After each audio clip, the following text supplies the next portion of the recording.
Man, man, oh man, woo, sucky, sucky. This one kind of weighs pretty heavy to my heart because we're talking about the United States Air Force of America.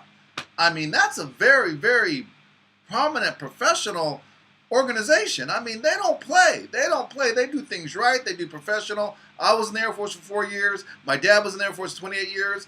And now they're having a sex scandal? Are you serious? That ain't no joke. Basically, what went down was in Lackland Air Force Base.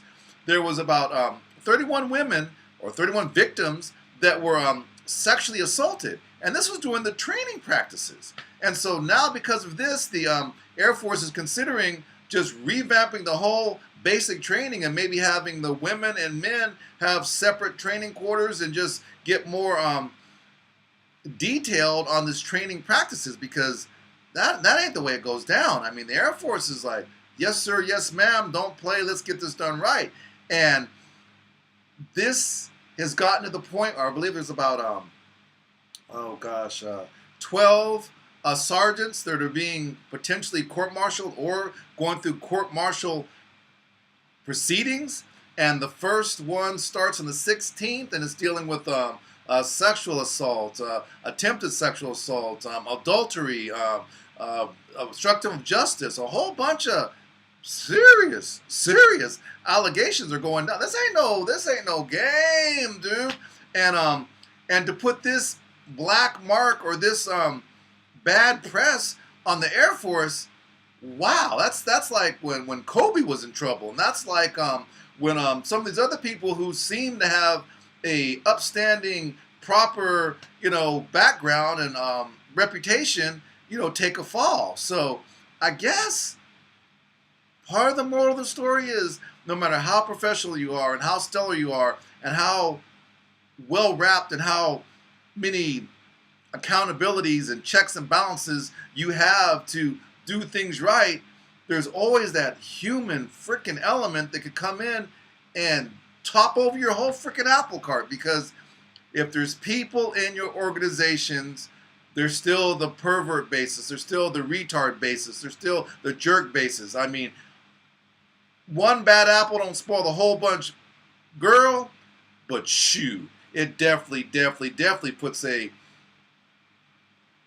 more observatory eye. What you doing over there? Hey, what you got? What you got? How you back there with her? Why you talking to her? What was the door closed for? How come I had to knock it? There, it opens up some suspiciousness. It opens up some leeriness. I mean, this is the biggest sex scandal in the last 16 years for the service organizations. So go ahead and, on this sad note, go ahead and give us your feedback on how this went down. Do you think this should have never happened? Do you think that, they're a business just like any business and they can make mistakes and have idiots who work for them just like anybody else? Do you think that these women were asking for it? Wow. What kind of question is that? But you'd be surprised how many people might think that.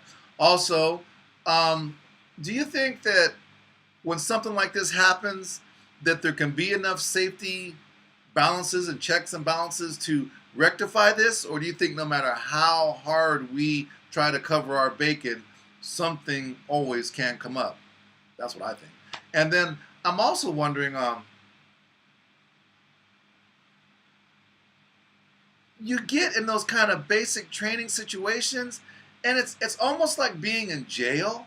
I mean, you don't have your girlfriend, you don't have your boyfriend, you're away from them for 6 weeks, and the testosterone and the sexual intensity and the deprivation, it's like not being able to have chocolate cake for 6 weeks, not being able to have any of your favorite food for 6 weeks. I mean, when you are deprived from something, that survival mechanism in your body might click over to perversion.